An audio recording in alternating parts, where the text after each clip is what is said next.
नमस्कार विद्यार्थी मित्रांनो. तर आज आपण पाहणार आहोत आंतरराष्ट्रीय कर, त्यासोबतच DTAA. ठीक आहे.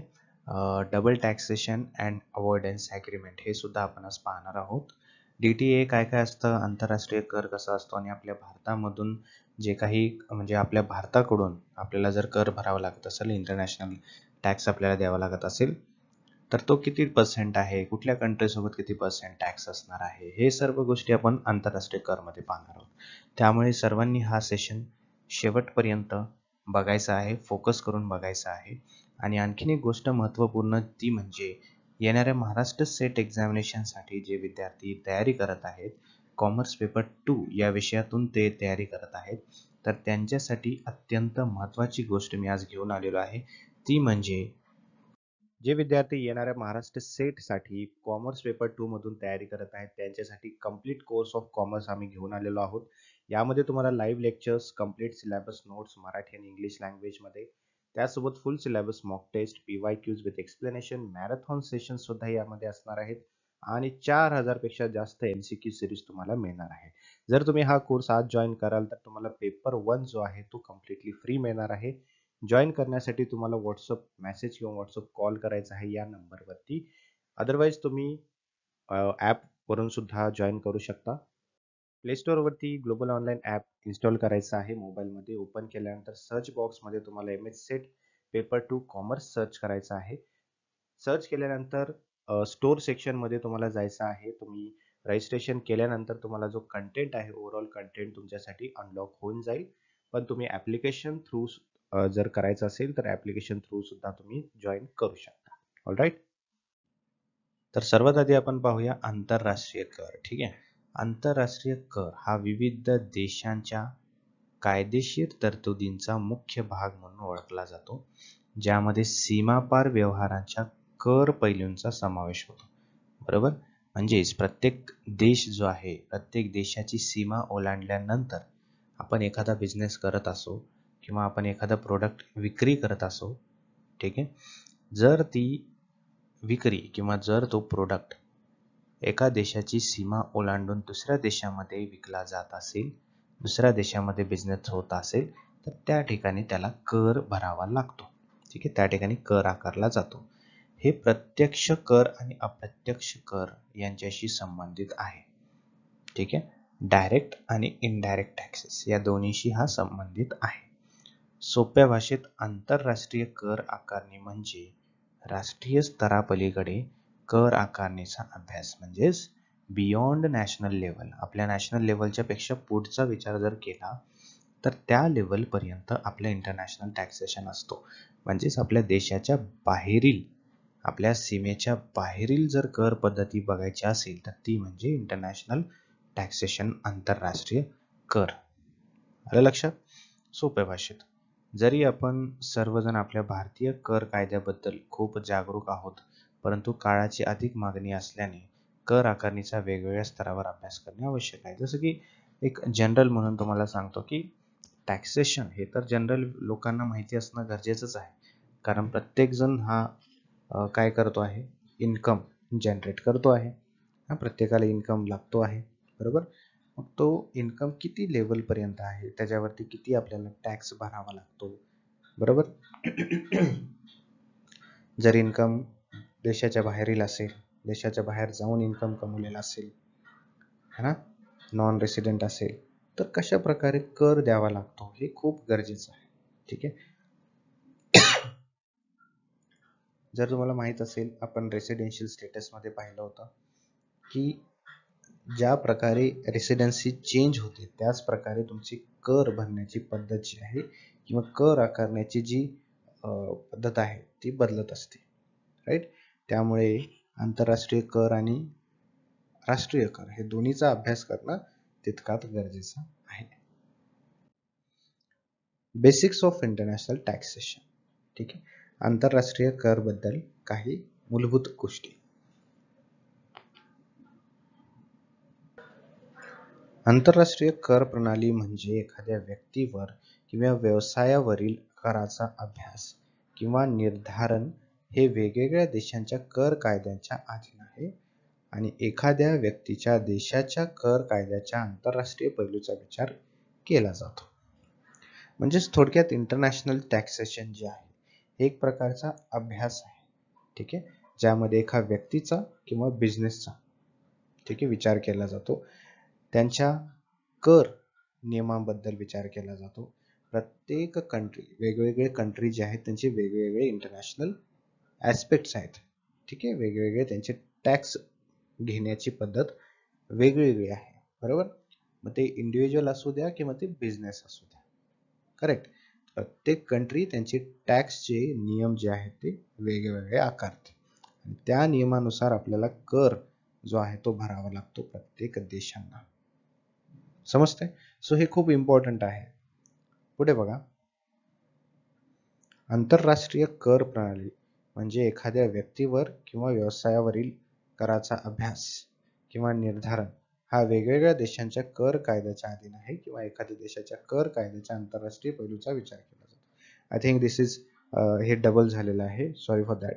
सो बेसिकली इंटरनॅशनल टॅक्सेशन हे काय असणार आहे, मग तुम्ही बिझनेसचा असू द्या किंवा इंडिव्हिज्युअल असू द्या, जर तुमचं इन्कम जनरेट होत आहे, ठीक आहे, आंतरराष्ट्रीय लेवलवरती जर तुमचं इन्कम जनरेट होत असेल तर ऑब्वियस आहे तुम्हाला टॅक्स भरावा लागतो, ठीक आहे. प्रत्येक देशाचं जे आहे टॅक्स भरण्याची पद्धत किंवा टॅक्स आकारण्याची पद्धत, नियम, अटी हे वेगवेगळे आहेत.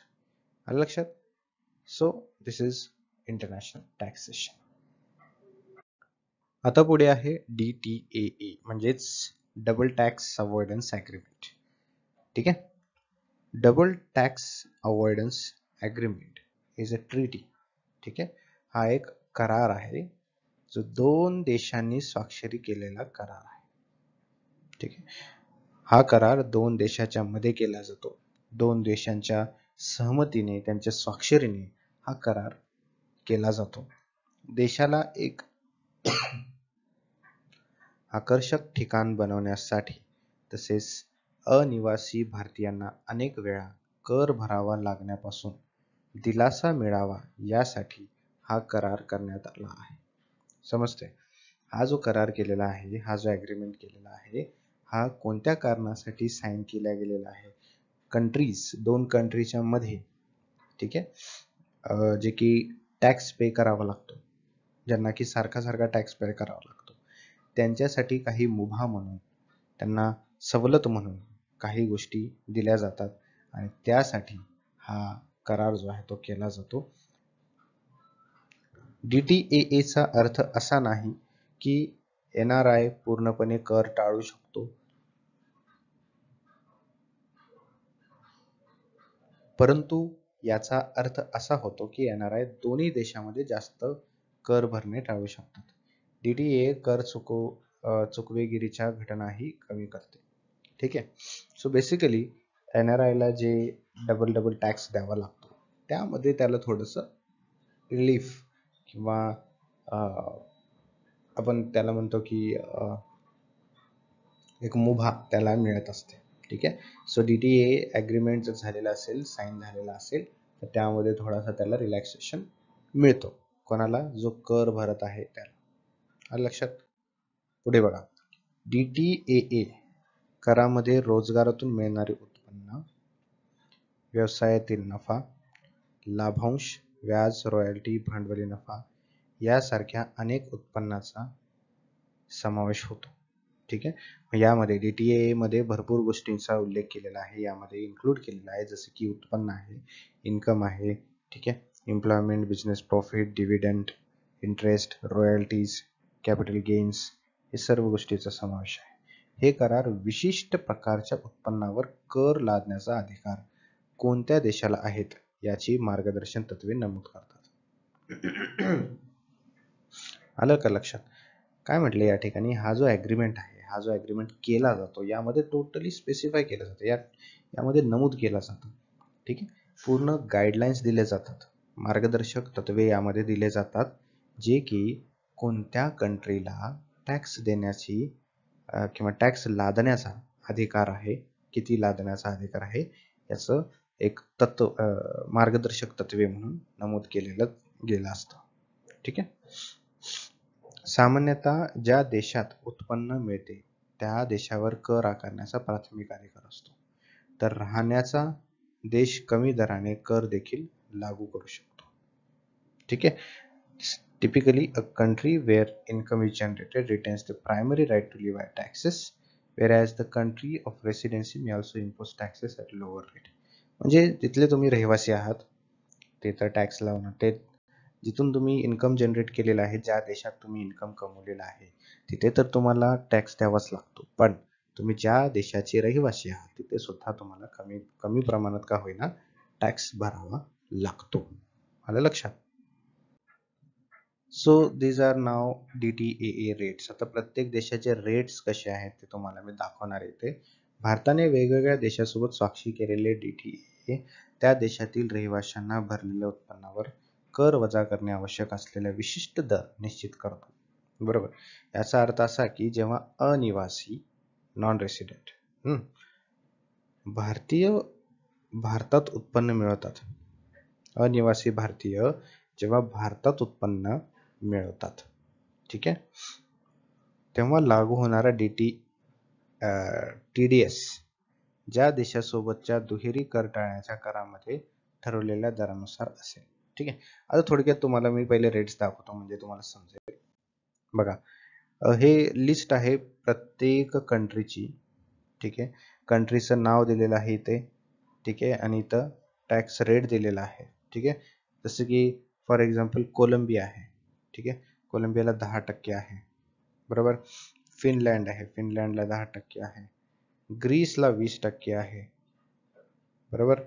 त्यानंतर मॉरिशियसला कमी आहे, 7.5% आहे. ठीक आहे. झूम करून बघू शकता तुम्ही, मोस्ट ऑफ द कंट्रीजला 10%च आहे, परंतु काही काही कंट्री आहेत असे की जास्त हे तिथं कर लागतो, जसं की 15% बेल्जियमला लागतो, 20% ग्रीसला लागतो. बरोबर. सिंगापूरला सुद्धा 15% लागतो. त्यानंतर इटली आहे 15%, है ना. Korea 15%, Libya 20%, Turkey 15%, United Arab Emirates 12.5%, UK 15%, US 15%. ठीक आहे. बाकी सर्व जे देश आहेत त्यांना 10% रेट जो आहे तो लागलेला आहे. आलं लक्षात? Presently, India has the DTA with more than 88 countries. Getting it? यात असे नमूद केले आहे की NRI त्या 88 देशापेक्षा कोणत्याही देशातील रहिवासी असेल आणि ती कमावलेल्या उत्पन्नावर कर भरत असेल तर तो पुढील दोनपैकी कोणत्याही प्रकारचे कर लाभासाठी पात्र असेल. समजतंय?